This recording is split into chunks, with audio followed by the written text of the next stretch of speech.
finding a balance is so difficult, you know? That's why a routine in the morning where it's just you is so important, because so much of your day is just giving to other people and worrying about things, you know, worrying about, you know, what employees and what you need to give them to do, which is something I struggle with. But, you know, and just constantly trying to improve yourself as a business owner as well as a person. And I think that's like, you know, the takeaway here is that you have to feed yourself before you can feed anyone else. You know, I can't be the best boss to my employees if I'm not feeding myself first. I can't give to my members if I'm not giving to myself first. And in a lot of motivational speeches, they always talk about when the mask comes down, when there's turbulence on a plane and the mask comes down, they always tell you to put your mask on first. And it's just that, you know, you have to be able to set time aside for yourself in order to be able to make your company the best that it's going to be.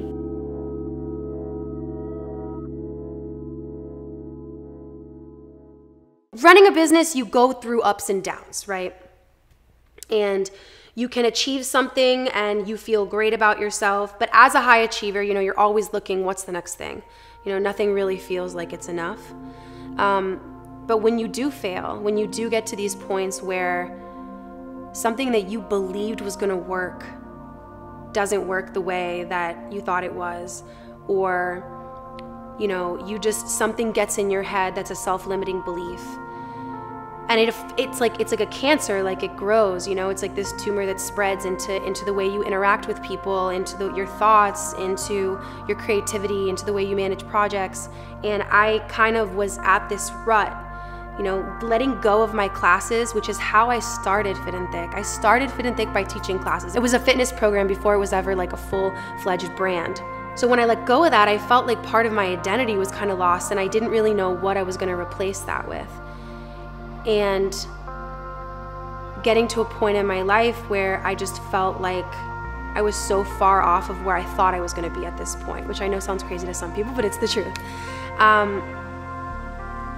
I kind of developed this self-limiting belief that I wasn't capable of the level of success that I wanted to achieve, or the level of success that I felt that I was destined for. I just felt like I wasn't capable or worthy of it.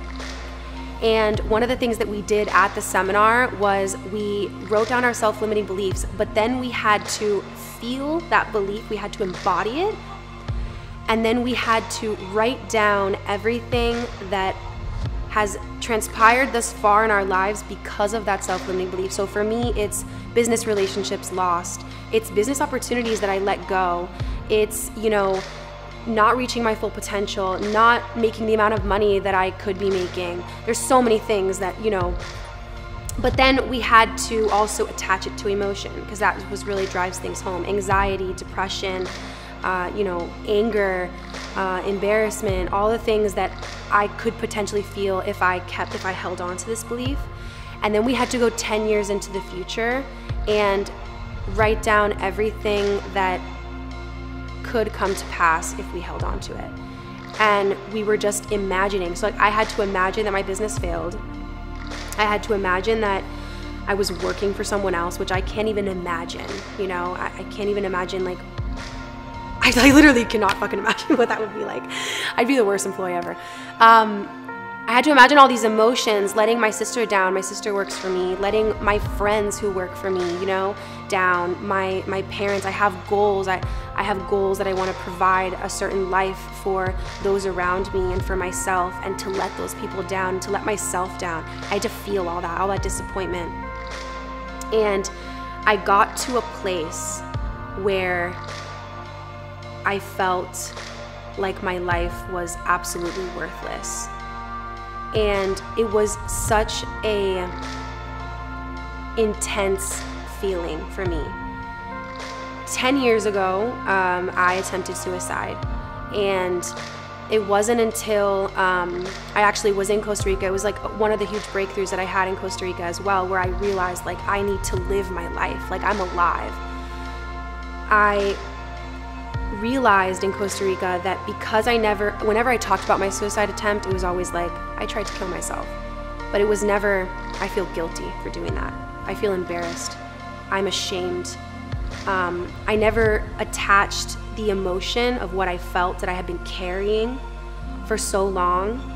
When I released it, I was able to reflect and look at it a different way. And I vowed to myself, I never want to feel like that. I want to actually contribute. I want to share my story. I want to show people that you can come from wanting to die to living your best life, walking your true purpose, living in your true self. And when we did this exercise, I felt like I wanted to kill myself. Like he took us so deep that I remembered what it felt like. And it was like this hysterical process. I mean, everyone in the room was crying.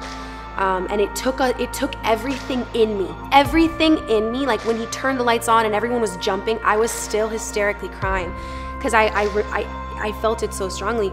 And it took everything in me, every ounce of strength that I had inside of me, mind, body, spirit, to pull myself back to the present.